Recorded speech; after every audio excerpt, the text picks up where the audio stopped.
Hello and welcome to Lavneesh sir की class.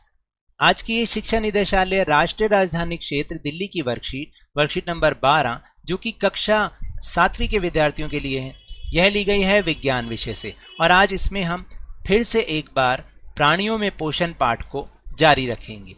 आज इसमें हम जिस उप विषय पर चर्चा करेंगे उसका नाम है घास खाने वाले जंतुओं में पाचन, यानी कि जो घास खाते हैं ना जंतु, उनमें पाचन क्रिया किस प्रकार होती है इसके बारे में हम समझेंगे। तो चलिए बिना समय गवाए शुरुआत करते हैं, मेरे साथ और समझने की कोशिश करते हैं।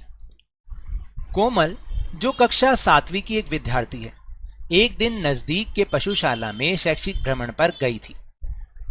वहां उसने देखा कि गाय तथा भैंस आराम करते हुए भी अपना मुंह चलाए जा रहे थे, यानी जुगाली कर रहे थे। ऐसे हम बोलते हैं ना कि ये गाय और भैंस जुगाली कर रहे हैं, यानी वो अपना मुंह चलाते रहते हैं। तो कोमल नाम की एक लड़की जो कि कक्षा 7वीं की विद्यार्थी थी, एक दिन शैक्षिक भ्रमण पर गई थी नजदीकी पशुशाला में। वहीं उसने ये देखा था कि गाय और भैंस आराम कर रही थी, बैठी हुई थी, लेकिन फिर भी मुंह चला रही थी। तो अब उसकी समझ में नहीं आया आखिर ये था क्या। तो चलिए जानते हैं इसको एक बार। घास खाने वाले जंतु घास यानी कि जो उनका भोजन होता है उसको जल्दी जल्दी निगलकर आमाशय के एक अलग भाग में भंडारित कर लेते हैं, यानी पेट के एक अलग भाग होता है उसमें उसको स्टोर कर लेते हैं, भंडारित कर लेते हैं। यह भाग रुमेन कहलाता है, यानी कि प्रथम आमाशय कहलाता है। रुमेन, अब आपको समझ में आया रुमेन का क्या मतलब होता है। देखिए मैं आपको दिखाऊं, यहाँ पर रुमेन का चित्र भी दिखाया गया है। पेट की जो थैली होती है उसका एक अलग भाग होता है, इसको हम रुमेन कहते हैं। और ये जल्दी जल्दी निकलकर पहले इसको यहाँ पर इकट्ठा कर लेते हैं। फिर क्या होता है, रुमेन में भोजन का आंशिक पाचन होता है, यानी कि पूरा पाचन नहीं होता, इसलिए इसको हम क्या कहते हैं, जुगाल, जिसे जुगाल यानी कि इंग्लिश में बोलते हैं कर्ड कहते हैं।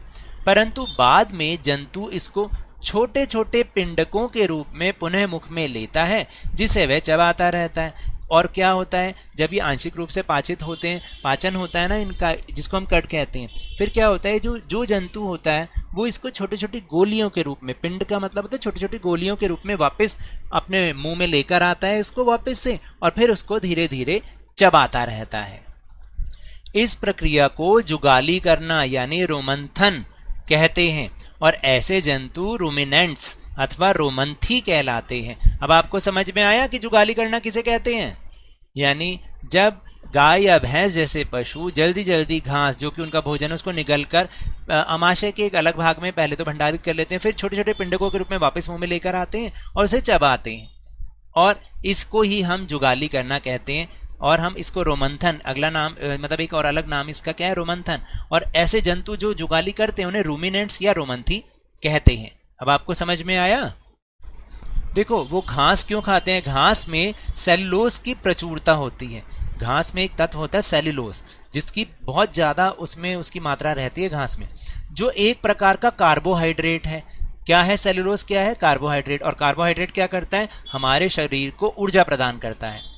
रूमिनेंट्स में भोजन के सेलुलोज का पाचन क्षुद्रांत्र और बृहदांत्र यानी जो छोटी आंत है और बड़ी आंत के बीच में एक थैलीनुमा संरचना जिसे अंधनाल भी कहते हैं, उसमें कुछ जीवाणुओं द्वारा किया जाता है। देखो मैं बताता हूँ, घास में एक तो सेलुलोज होता है, और घास जब ये लोग रूमिनेंट्स खाते हैं यानी गाय भैंस बकरी ये सब जो खाते हैं ना, तो क्या होता है, इनके जो छोटी आंत और बड़ी आंत के बीच के अंदर एक थैलीनुमा एक कोई संरचना होती है। इसमें कुछ जीवाणु पहले से ही होते हैं जो कि उस सेलुलोज को आराम से पचा लेते हैं। लेकिन ये जो जीवाणु होते हैं जो कि पचाते हैं, ये मनुष्य की आहार नाल में नहीं होते, उसमें ये अनुपस्थित होते हैं। इसलिए जो मनुष्य होता है वो सेलुलोज को पचा नहीं सकता। यही कारण है कि जो जानवर हैं घास खाने वाले वो तो इसे पचा लेते हैं सेलुलोज को, लेकिन मनुष्य नहीं पचा पाता, क्योंकि उसकी आहार नाल में वो जीवाणु नहीं होते जिनकी सहायता से उसको पचाया जाता है। तो अब चलते हैं अपने प्रश्नोत्तर की ओर। तो पहला प्रश्न है कि रुमेन किसे कहते हैं। ये तो हमने सबसे पहले और अच्छी तरह से समझा भी है कि रुमेन किसे कहते हैं। देखिए घास खाने वाले जंतु जैसे गाय और भैंस घास यानी कि जो उनका भोजन होता है उसको जल्दी जल्दी निगलकर क्या करते हैं, आमाशय के एक अलग भाग में भंडारित कर लेते हैं, और यही भाग रुमेन कहलाता है। क्या कहलाता है, रुमेन। फिर दूसरा प्रश्न है कि रूमिनेंट्स के 3 उदाहरण लिखिए। रूमिनेंट्स जो अभी समझाया था ना कि जो जुगाली करते हैं उन्हें रूमिनेंट्स कहते हैं। कौन कौन होते हैं? गाय, भैंस और बकरी। फिर तीसरा प्रश्न, प्रश्न नंबर 3, मनुष्य सेलुलोज का पाचन क्यों नहीं कर सकता है? अभी आपको समझाया था कि जो रूमिनेंट्स होते हैं उनमें क्षुद्रांत्र यानी छोटी आंत और बृहदांत्र यानी बड़ी आंत के बीच में अंधनाल होती है, जहां भोजन के सेलुलोज का पाचन कुछ जीवाणुओं द्वारा किया जाता है। यानी कुछ जीवाणु पहले से वहां पर मौजूद होते हैं जो सेलुलोज को पचा लेते हैं, लेकिन ये जीवाणु क्या होते हैं? जो मनुष्य के आहार नाल में अनुपस्थित होते हैं, इसलिए मनुष्य सेलुलोज का पाचन नहीं कर सकता। और उसके बाद आखिरी प्रश्न है कि रिक्त स्थान भरिए। देखिए, घास में किसकी प्रचुरता होती है? सेलुलोज की। सेलुलोज की प्रचुरता होती है जो एक प्रकार का क्या होता है? कार्बोहाइड्रेट होता है। और फिर दूसरा है कि जंतु जो जुगाली करते हैं उन्हें क्या कहते हैं? रूमिनेंट्स कहलाते हैं। क्या कहलाते हैं? रूमिनेंट्स। इसके साथ ही आपको एक जरूर इंफॉर्मेशन दे दूं, हमने टेलीग्राम का चैनल लवनीश सर की क्लास बनाया है, जिसका लिंक जो है आपको डिस्क्रिप्शन में आराम से मिल जाएगा। आप वहां से उस लिंक को ज्वाइन करें और हमारे साथ उस चैनल पर जुड़ें, जहां पर आपको सारे वीडियो के लिंक्स एक साथ मिल जाएंगे। आपको यूट्यूब पे उसको ढूंढना नहीं पड़ेगा, और जैसे ही आप उस लिंक से को टच करेंगे तो आप सीधा यूट्यूब पर पहुंच जाएंगे। तो ये तो थी आज की वर्कशीट। अगर मेरे इस तरह समझाने से अब आपको समझ में आने लगा है तो इस चैनल और वीडियो को खूब सारे लाइक दीजिए, शेयर कीजिए, सब्सक्राइब कीजिए, और जल्दी से जल्दी आपके अपने चैनल लवनीश सर की क्लास के सब्सक्राइबर्स को 50K तक पहुंचा दीजिए। लेकिन याद रखिएगा, घर से बाहर निकलते समय मास्क अवश्य लगाएं, 2 गज अथवा 6 फीट की शारीरिक दूरी का पालन करें, और जब भी आपकी बारी आए कोरोना का टीकाकरण जरूर कराएं, क्योंकि कोरोना को हराना है और जिंदगी को एक बार फिर से सुहाना बनाना है। इसी उम्मीद के साथ बहुत बहुत धन्यवाद।